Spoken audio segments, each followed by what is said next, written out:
At the appointment committee sitting in Accra, the Minister Designate for Aviation, Mrs. Cecilia Abena Dapaah, proposed that Ghana needs to have a new national carrier.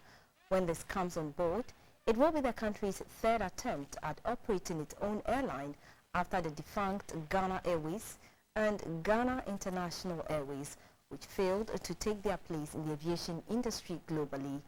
This came up when the Minister Designate for Aviation, Mrs. Cecilia Dapaah, took a turn on the vetting. I believe in my heart that Ghana is right to have its own carrier, at least to start with the Ecowas region, sub-region, and move on to regional and then take it up from there. Few years ago, persons living with disability petitioned former President Mahama over the failure of the implementation of a moratorium for all public buildings to be made easily accessible for them. The Minister Designate for Aviation, Mrs. Cecilia Dapaah, promised to ensure her sector complies with the directive. Mrs. Dapaah says she envisions Ghana establishing an aviation school to train its personnel for all positions in the sector as in times past.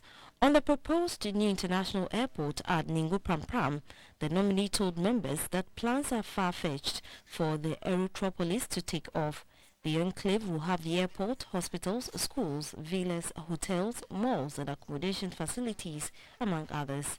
The minority leader quizzed the nominee on unfair treatment of Ghanaians travellers at the Heathrow Airport. With regard to what happens in Heathrow, it's a bit beyond me or the ministry, in the sense that once you are out of our flight information region, which is the FIR, and beyond the shores of Africa, I don't know how it's going to pan out. So I'll do some more inquiries and see what one can do about it. Next on the schedule was the Minister Designate for Inner Cities and Zongo Development, Alhaji Abubakar Boniface. Arguably, Zongos in Ghana are associated with violence, illiteracy, poverty, deprivation, a shanty and marginalized place. For now, records show there are some 365 Zongos in Ghana. The nominee says his mandate is to bring an even and balanced development to Zongos and inner cities as enshrined in the Constitution.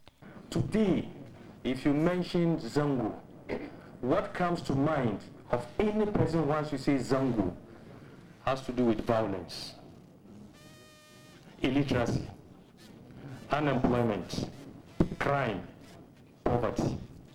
These are the major 5 things that is very paramount in Zongos. What I expect is to set a very sound, solid foundation for a total transformation of the inner city and the Zongos in this country.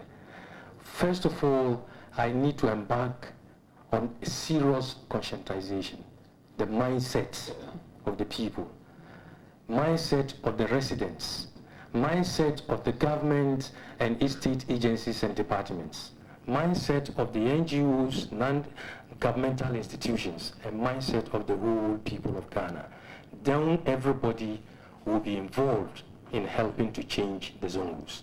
$50 million are expected to be used as seed money for the Zongo Development Fund. Alhaji Boniface said the fund was not a Father Christmas to be abused for other social and traditional engagements. He said the sector will focus on 4 main areas: infrastructure, enhancement, cultural promotion, social and economic development. For example, we're talking of stocking libraries or community libraries, helping to rehabilitate schools in the Zongos. We look at the drains, we look at the roads, and other things that has to be done to keep the community together. Our youth in Zongos are more tuned into ICT than anybody. But we have not made an effort to bring them together to probably help enhance their level of tuition, to let them master the hardware or the software so that they become experts. The nominee further said, if approved, he would introduce special initiatives on scholarship packages for workers who accept posting to Zongo communities in the country.